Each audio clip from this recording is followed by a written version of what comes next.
Hi friends, ನಿಮಗೆ equation ಕ್ಯಾಮ್ರಾದ lens ಇದು 2.6 mm. ಈ ಲೆನ್ಸ್ ಹಾಳಾಗಿದೆ. ಈಗ ನಾನು ಇದನ್ನು ರೀಪ್ಲೇಸ್ ಮಾಡ್ತೀನಿ. ನನ್ನ ಹತ್ರ ಈಗ 2.6 mm ಲೆನ್ಸ್ ಇಲ್ಲ. ನಾನಿವಾಗ 3.6 mm ಲೆನ್ಸ್ ಹಾಕ್ತೀನಿ. ನಿಮಗೆ 3.6 mm ಲೆನ್ಸ್ ಹಾಕಿದ ತಕ್ಷಣ ಅದು ಕ್ಲಿಯರ್ ಕಾಣಲ್ಲ ಇಮೇಜ್. ನೀವು ಅದನ್ನು ಲೆನ್ಸ್ ಸೆಟ್ ಮಾಡ್ಕೋಬೇಕು. ಅದು ಹೇಗೆ ಅಂತ ನಾನೀಗ ಈ ವಿಡಿಯೋದಲ್ಲಿ ತೋರಿಸ್ತೀನಿ.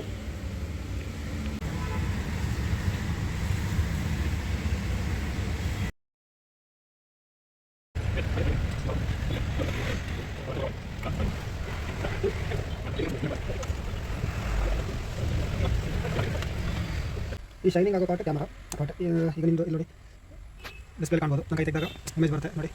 ಓಕೆ, ಇದು ಲೆನ್ಸ್ ಇಲ್ಲದೆ ವರ್ಕ್ ಆಗಲ್ಲ. ಇದಕ್ಕೆ ಲೆನ್ಸ್ ಹಾಕೋಬೇಕು. First of all 3.6 mm lens ಹಾಕಿದಾಗ ಈ ಥರ ಕ್ಲಾರಿಟಿ ಇರುತ್ತೆ, ಫುಲ್ ಬ್ಲರ್ ಆಗಿರುತ್ತೆ. ನೀವು ಲೆನ್ಸನ್ನು ಸೆಟ್ ಮಾಡ್ಕೋಬೇಕು. ಅದು ಹೆಂಗೆ ಸೆಟ್ ಮಾಡೋದಂದರೆ, ಇಲ್ಲಿ ನೋಡಿ, ಈ ಫ್ರಂಟ್ ಟಾಪ್ ಇದಲ್ವ, ಅದನ್ನ ರೊಟೇಟ್ ಮಾಡಬೇಕು. ರೊಟೇಟ್ ಮಾಡಿದಾಗ ಸ್ಕ್ರೀನಲ್ಲಿ ಕ್ಲಾರಿಟಿ ಬರುತ್ತದೆ. ಲೆನ್ಸ್ ಸೆಟ್ ಆಯಿತು ನೋಡಿ, ಕ್ಲಿಯರಾಗಿ ಬಂತು ಇಮೇಜ್. ಈ ಥರ ನಿಮ್ಮದು ಯಾವುದಾದ್ರೂ ಹೋಗಿರೋವಂಥ ಕ್ಯಾಮ್ರಾದ ಲೆನ್ಸ್ ಏನಾದರೂ ಹೋಗಿದ್ದರೆ ನೀವು ಚೀಪಾಗಿ ಇದನ್ನು ರೆಡಿ ಮಾಡ್ಕೋಬೋದು. ಯಾವುದೇ ಸರ್ವಿಸ್ ಸೆಂಟ್ರಿಗೆಲ್ಲ ಕಳಿಸ್ಬೇಕಾದ ಅವಶ್ಯಕತೆ ಇಲ್ಲ, ನಿಮಗೆ ಮಾಡ್ಕೋಬೋದು ಇದು.